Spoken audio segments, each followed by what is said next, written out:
La capitale de la Croatie, Zagreb, est célèbre pour son patrimoine riche et son esprit arty.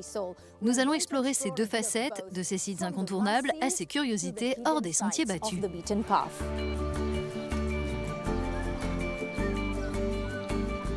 Et quel meilleur endroit que ces étals pour prendre le pouls de la ville. Dolac, au cœur de Zagreb, est le principal marché de producteurs de la capitale depuis 1930.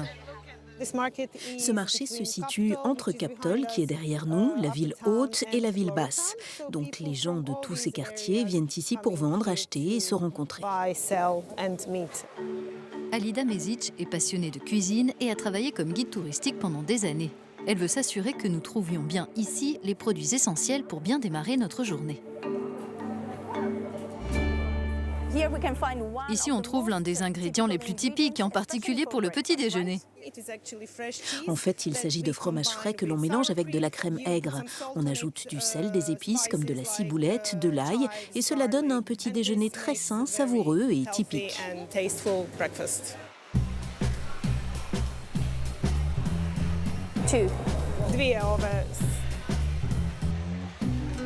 Et apparemment, on ne peut pas repartir sans avoir goûté le célèbre beignet local. Notre tour se poursuit dans l'un des cafés les plus authentiques de la ville. Autrefois, KNK appartenait à un écrivain. Les murs sont couverts de photos anciennes de Zagreb et de ses personnages célèbres. L'occasion pour nous de respecter une fameuse coutume de la capitale croate. Comment expliquer que prendre un café ici à Zagreb soit aussi important ?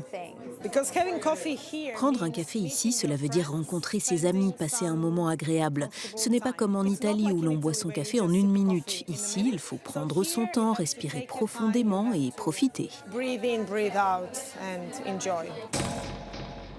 Zagreb se prête à la découverte à vélo et notre guide en connaît tous les recoins. Dans la ville basse, nous nous arrêtons au Théâtre National. Sa façade jaune est caractéristique de l'architecture austro-hongroise.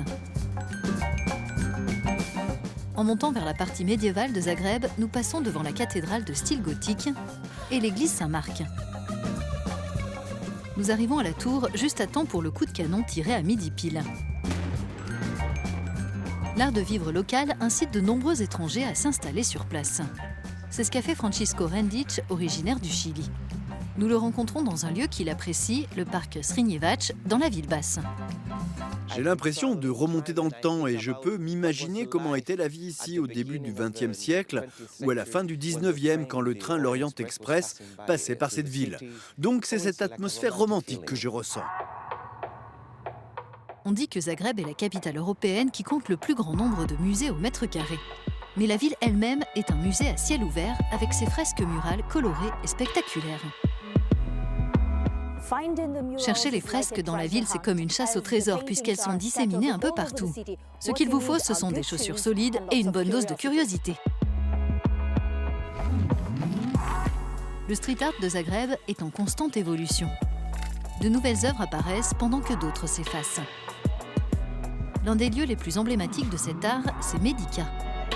Un site culturel indépendant que les street artistes les plus réputés transforment sans cesse en y laissant leur empreinte.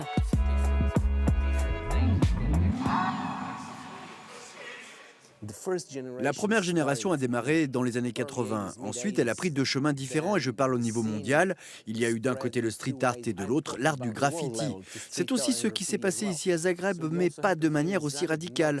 Le résultat, ce sont des lieux comme celui-ci, l'un des endroits les plus authentiques de Zagreb. Une approche non traditionnelle de l'art se diffuse dans Zagreb, mais toujours en lien avec l'histoire de la ville. Lauba est une ancienne écurie austro-hongroise convertie en espace d'exposition dédié à l'art contemporain. J'ai visité cette ville dynamique et j'ai été séduite par son élégance tranquille et sa scène artistique. C'était un avant-goût délicieux de ce que Zagreb a à offrir, tant au niveau de la nourriture, de l'art et de la musique, que de son ambiance décontractée.